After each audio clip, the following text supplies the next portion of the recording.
حضرت ادریس علیہ السلام کے زمانے میں انسان بہت بد عمل ہو گئے تھے۔ فرشتوں نے بارگاہ الہی میں عرض کیا کہ اللہ تعالیٰ انسان بہت بدکار ہے اور یہ خلافت کے لائق نہیں ہے، انہیں معزول کر دیا جائے یا کم از کم خلیفہ یہ رہے اور وزیر ہم، تاکہ ہم ان کے بگڑے کام سنبھال لیں۔ اللہ تعالیٰ کا ارشاد ہوا کہ اس کو غصہ اور شہوت دیا گیا ہے جس سے زیادہ گناہ کرتا ہے، اگر یہ چیزیں تم کو مل جائیں تو تم بھی گناہ کرنے لگو۔ فرشتے بولے کہ اللہ تعالیٰ ہم تو گناہ کے پاس بھی نہ جائیں گے، خواہ کتنا ہی غصہ اور شہوت ہو۔ پھر اللہ تعالیٰ کا حکم ہوا، اچھا تم اپنی جماعت میں سے اللہ درجے کے پرہیزگار فرشتے چھانٹ لو، ان کو غصہ اور شہوت دے دیتے ہیں، پھر امتحان ہو جائے گا۔ چنانچہ ہاروت اور ماروت جو بڑے ہی عبادت گزار فرشتے تھے انتخاب میں آ گئے۔ حق تعالیٰ نے ان کو یہ دو چیزیں یعنی غصہ اور شہوت دے کر شہر بابل میں اتار دیا اور فرمایا کہ تم قاضی بن کر لوگوں کا فیصلہ کیا کرو اور روزانہ اسم اعظم کے ذریعے شام کو آسمان پر آ جایا کرو۔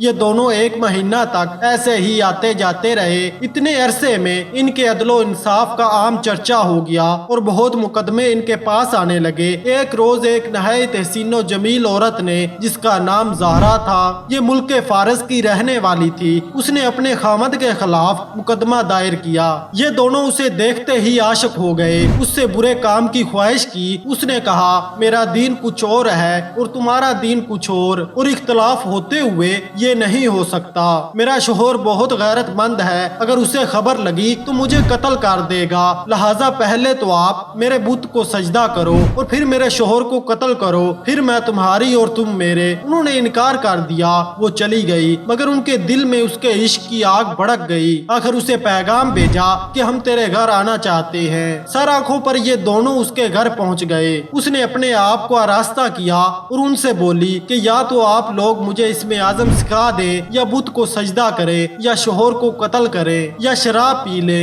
انہوں نے سوچا کہ اسم اعظم اللہ تعالیٰ کا نام ہے، اس کو ظاہر کرنا بہت ظلم ہے، بت پرستی کرنا شرک ہے اور قتل حق العباد ہے، لاؤ شراب پی لے۔ چنانچہ شراب پی لی۔ جب شراب پی کر مست ہو گئے، زہرا نے ان سے بت کو سجدہ بھی کروا لیا، اپنے شوہر کو قتل بھی اور اسم اعظم بھی پوچھ لیا۔ زہرا تو اسم اعظم پڑھ کر صورت بدل کر آسمان پر پہنچ گئی۔ حق تعالیٰ نے اس کی روح کو زہرا ستارہ سے متصل کیا اور اس کی شکل زہرا ستارہ کی طرح ہو گئی۔ جب ان کا نشہ اترا تو یہ اسم اعظم بھول چکے تھے اور اپنے کیے پر شرمندہ تھے۔ حق تعالیٰ نے فرشتوں سے فرمایا کہ انسان میری تجلی سے دور رہتا ہے۔ یہ دونوں شام کو حضر بارگاہ ہوتے تھے، پھر بھی شہوت سے مغلوب ہو کر سب کچھ کر بیٹھے۔ اگر انسان سے گناہ سرزد ہو تو کیا تعجب ہے۔ تمام فرشتوں نے اپنی خطا کا اقرار کیا اور زمین والوں پر بجائے لعن طعن کرنے کے ان کے لیے دعائے مغفرت کرنے لگے۔ پھر یہ دونوں حضرت ادریس علیہ السلام کی بارگاہ میں حاضر ہوئے اور شفاعت کے طلب ہوئے۔